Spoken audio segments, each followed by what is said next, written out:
Tonight on Life and Times, it's hard to imagine in Los Angeles, but it happened. A freeway shut down and taken over by bikers and pedestrians. From 7 a.m. to 10 a.m. last Sunday morning, a stretch of the Pasadena freeway was closed to cars and open to walkers and cyclists. The freeway goes through a scenic and sensitive area called the Arroyo Seco. Organizers have big plans for the Arroyo, and as Tony Guignard tells us, those plans are best appreciated when people can experience the Arroyo up close and personal. This is an unprecedented first-time event. We've never had a freeway, an operational freeway, closed down so that you could ride your bikes on it. Most mornings, drivers line up to get on the Pasadena freeway and fight their way to work in downtown L.A. But this foggy morning is different. Arroyofest is giving bikers a chance to turn the freeway into one huge bike lane.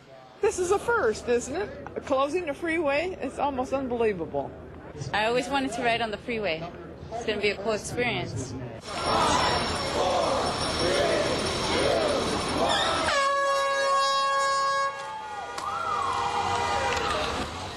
When the Pasadena freeway opened back in 1940, it was called the Arroyo Seco Parkway.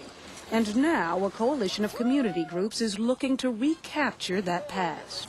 It was designed very differently than it's practiced today. It was designed to fit into the landscape, to be part of the sense of passing through and connecting to communities. It was called a pleasure ride. You have kind of graceful curves, and you had a sense that the experience was part of being in a natural environment. Today, of course, it's the most accident-prone freeway.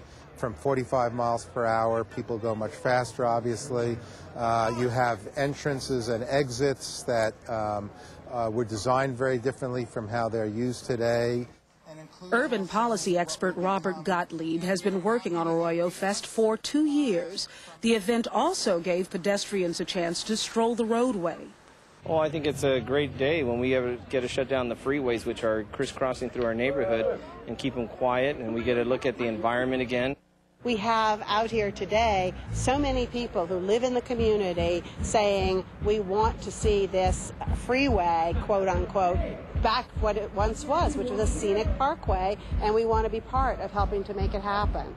State Resources Secretary Mary Nichols thinks restoring the parkway is feasible. It needs to be safer. It needs to be more multi-purpose for people to do what they were doing today, bicycle and even walk. Now, that's a dream. It's not going to happen overnight, but over the long term, that's the vision that we're trying to recreate. Over the years, Caltrans has wanted to widen the Pasadena freeway and add more lanes. But Caltrans District Director Doug Failing says the state agency is now open to a different kind of change. We have evolved. Caltrans is different than we were 10 years ago, 15 years ago. But the issues addressed at Arroyofest go beyond the freeway.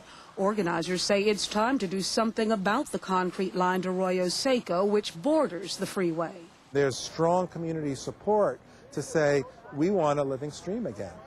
Claire Robinson is executive director of Northeast Trees, a group devoted to watershed management and parks. This park is a natural adjacency to the flood channel. So if the flood channel were removed at some point, this area would take any flood. So the idea is that we're making a buffer along the river, and that we wouldn't endanger real estate, but that we would simply, like Washington, D.C., or many other great cities in our country, make some sort of a parkway that buffers the occasional flood.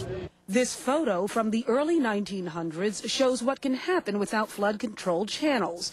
But environmentalists say there are now better ways to control floodwaters without destroying nature. Once in a while, there are going to be massive amounts of water moving down that channel, and we've got to be prepared for it. But there are ways to do it that we know today, other than just lining everything with concrete and building the walls up higher. We know more about how to help capture the water, how to reuse it on site as it was intended to be used, instead of just trying to rush it all out to the ocean as quickly as possible.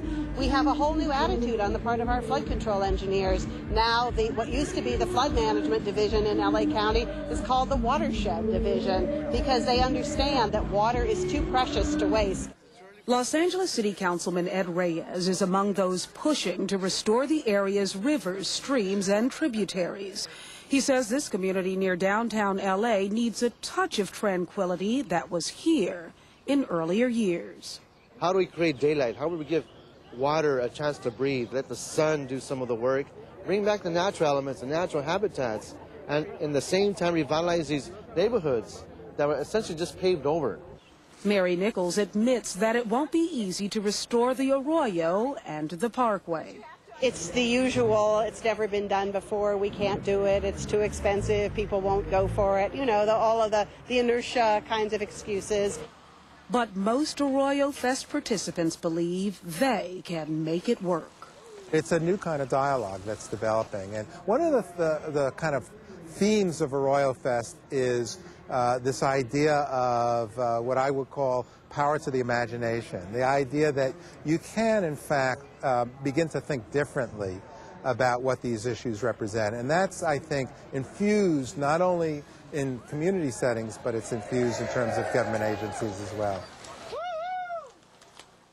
If you'd like to learn more about the master plan for the Arroyo Seco, you can go to the Foundation's website at arroyoseco.org. Tomorrow on Life and Times,